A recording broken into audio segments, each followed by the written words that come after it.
Holding this grand celebration in Central Florida in August. Really.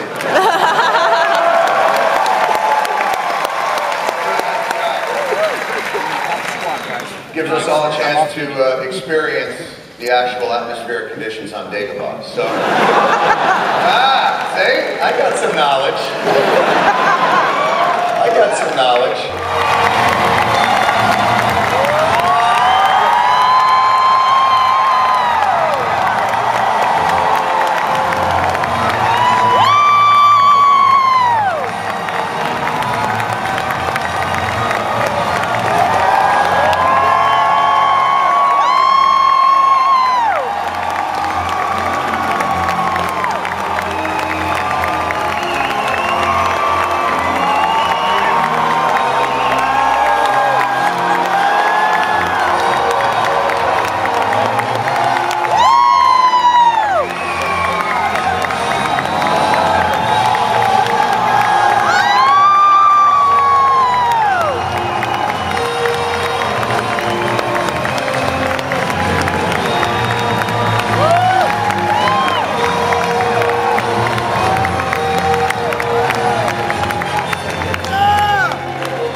The force ultimately was, I had studied comparative mythology, and so what I did basically was take the intelligent ruler, the God idea, and I went through all of the religions, and I found the commonality. And the commonality ultimately is what the force is, which is it's all religion. So you can interpret it any way you want, and obviously you can slice and dice very thin. No matter whether you're Christian or Muslim or anything, there's like 16 or 25 or 35. You can say Jew. You can say Jew. I can say Jew. But there's fewer Jews, so there's fewer versions. Less midichlorians. Yeah. You get what? Maybe there's like 2 or 3 dozen sects of different. Right. You got the Orthodox, the Progressive, the Reform, which is Reform. Jews that eat bacon. Yeah, you don't have the nice history that the Christians have, where it was all Catholic, and then they broke to the Protestants, and the Protestants broke up, and then the Catholic broke up, and then pretty soon you have all these. At least the Muslims, they only have Shia and Sunni, so it's like it's much easier.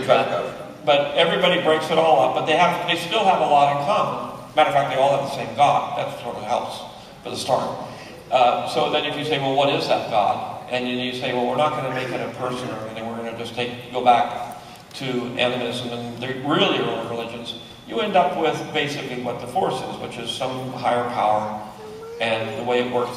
The interaction is, the way most religions interact. Right. So, it's basically a way of keeping spirituality alive. Is the idea that the Jedi is kind of a priest, but that, they can channel that force through them, and that, they can actually utilize it, in sort of modern society, they're not able to. It's the monk idea. Whether you go to the Christian monk or the thing, or a Templar, Knights Templar, or you go to the Buddhist monks or the Kung Fu monks. You get a warrior monk, and then the idea with Star Wars is that the monks are really not warriors; they're negotiators.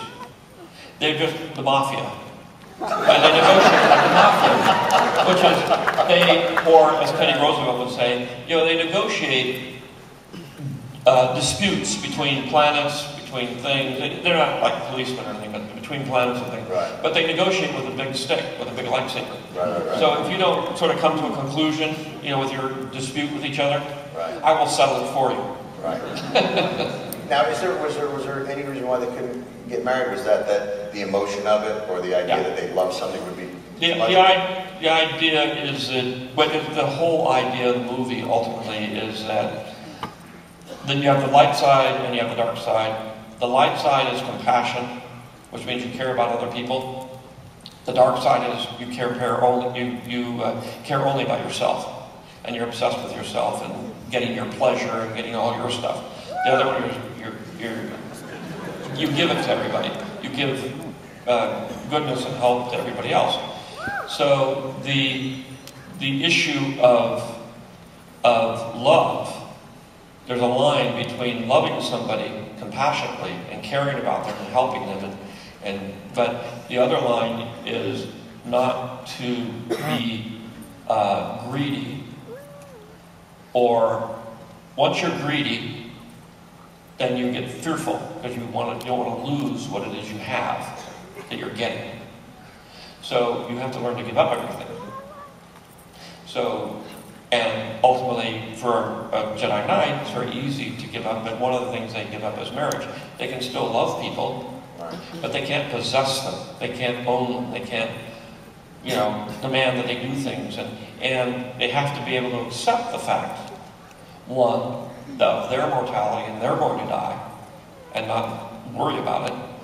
That the loved ones they have, everything they love is going to die, and they can't do anything about it.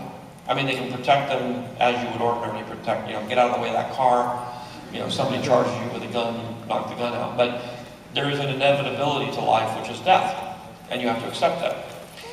The problem with, and this is a mythological idea that goes way back, you know, to Hades, where once you get power, it corrupts you. So if you say, Anakin, he fell in love with Padme, and became possessive of her, and got jealous and all those things. And then when he found out that she was going to die, he would do anything to stop that from happening.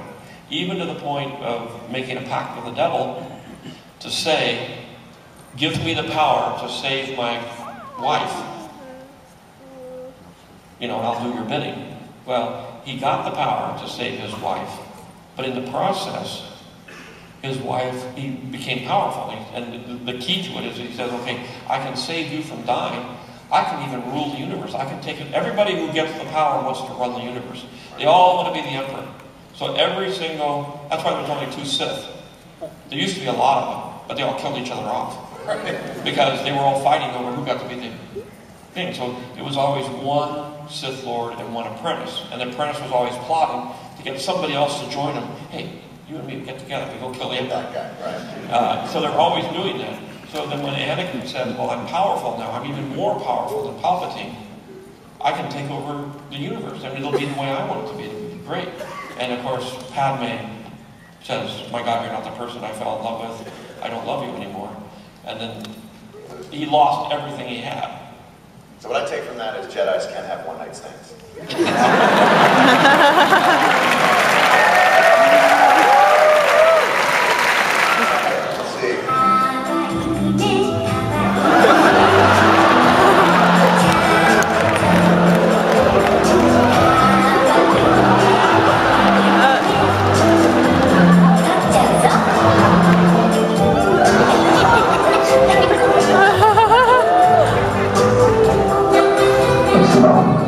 Something new.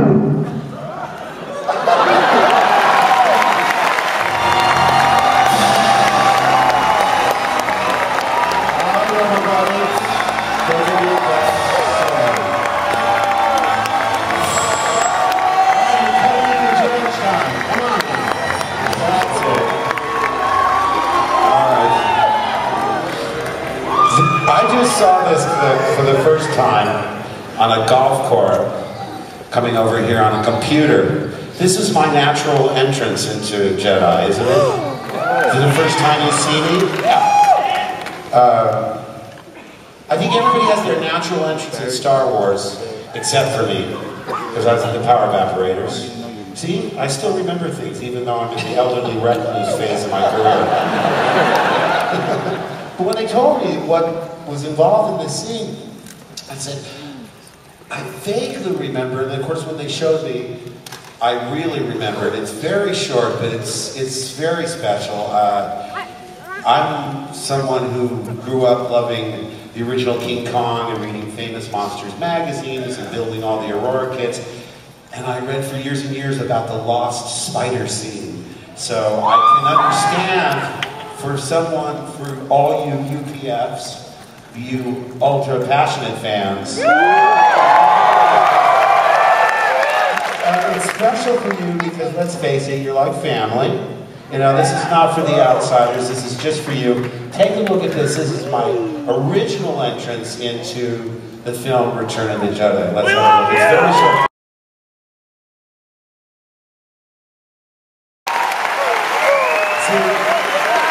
The lighting is such in that scene that you see the cleft chin sticking out of the hood, but the first thing that gets applause is my lightsaber. Thank you. Thank you all so much. That strikes me as very ominous. Was there more of a thought that we might have gone more easily to the dark side? I almost expected that lightsaber to come out red. I jumped the gun because getting the mechanical hand and the black outfit and the black glove, I said, oh boy, I'm going to be the antagonist in the third one, and the conflict will be whether I, completely turn to the dark side, which turns out to be the plot of the prequels. I didn't know that. He shares with us, but we're on a need-to-know basis.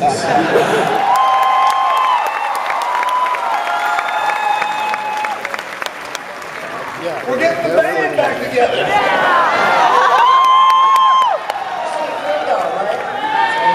Do you guys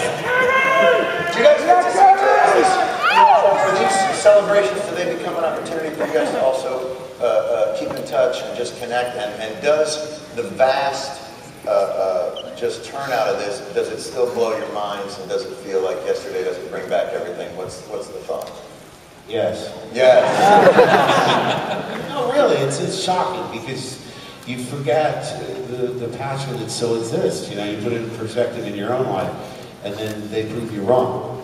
Yeah, no, it is. I mean, if I sort of said to you yesterday, if we'd ever thought that this was going to be happening 30 years ago. No, it's fun. I got proposed to yesterday.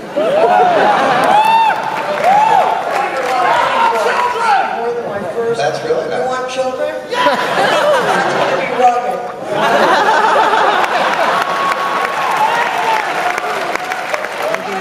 I'm going to do the sex booth later on.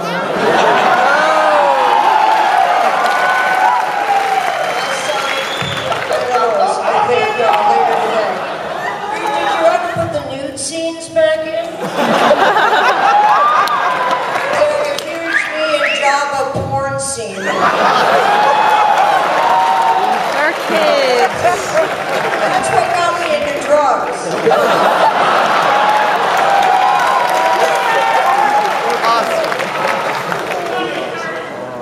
Well, it's good to be on the couch. Yeah.